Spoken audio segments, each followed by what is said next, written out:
per minute. Speed dictated by V.V. Subbarao. Government Junior College, Pentpadu. Now in Hyderabad, Pokatpalli. Comrades, the outgoing year will go down in history as a year of a definite change in the tension which has characterized the international situation in recent times. No little credit for this must be put down to the efforts of the Soviet Union to guarantee peace and security of nations, to strengthen confidence and to promote cultural intercourse between countries regardless of their social and political systems. A big contribution to the promotion of peace was undoubtedly the development of friendship and cooperation between the Soviet Union and India. This visit was a graphic manifestation of the peaceful foreign policy of the Soviet Union and a fitting conclusion which in important international events. The immediate result of our visit to India was to strengthen and broaden the relations of friendship between the two countries and to bring the Soviet people into closer contact with the people of India. But its importance is not confined to this. The visit acquired tremendous international significance primarily because it reaffirmed the correctness of the basic principles of Soviet foreign policy. It demonstrated clearly and convincingly that this principle is a reliable basis for strengthening world peace and security and for promoting confidence among states.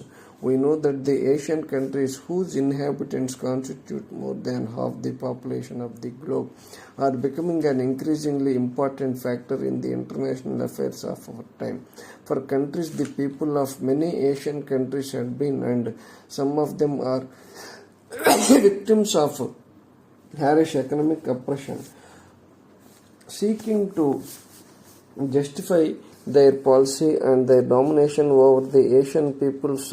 The colonists sought and seek to portray them as backward peoples culturally and socially, but it should not be forgotten that historically the development of the Asian people began long before the people of Europe entered the arena of history. In recent centuries, social and political development in Asia was retarded and lagged behind. This was the fault not of the Asian people but of the colonists who established a system of administration based on violence, robbery and inhuman exploitation of the people. This system is a source of fabulous wealth for the colonists but for the oppressed peoples of Asia and Africa. It spells poverty and dire suffering. This situation prevailed for a long time, but it could not last forever. To all who had the slightest acquaintance with the loss of social development, it was clear that a national liberation movement was bound to develop in the Asia countries and would acquire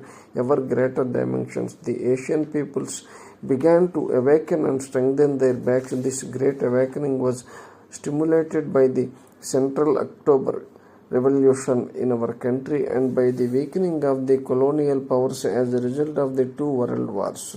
Seeking to the countries of East, our great teacher Lenin said that the masses of these countries would inevitably rise to put an end to their unequal position and become independent builders of a new life. A time would come when Asia's millions would become an active factor in world history and take part in shaping the destiny of mankind. Today we said that the colonial system is curbing in Asia and throughout the East. The great Chinese people are stepping out along the broad highway of national regeneration and independence, building a socialist society of their country. The historic victory of the Chinese people has tremendously influenced the whole situation in Asia and the East generally. It has given a new impetus to the national liberation movement of the colonial and dependent peoples. The colonial yoke has been thrown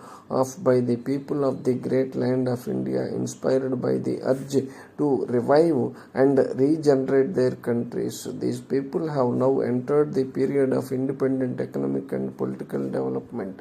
Having thrown off the colonial yoke and regained their independence, the Indian people, guided by their government, proceeded to the economic development development of their country. The first achievements have been registered in this direction in our conversation. The Prime Minister Mr. Nehru and other Indian statesmen, we exchanged views both on questions relating to the further extension of friendly cooperation between the two countries on major international problems.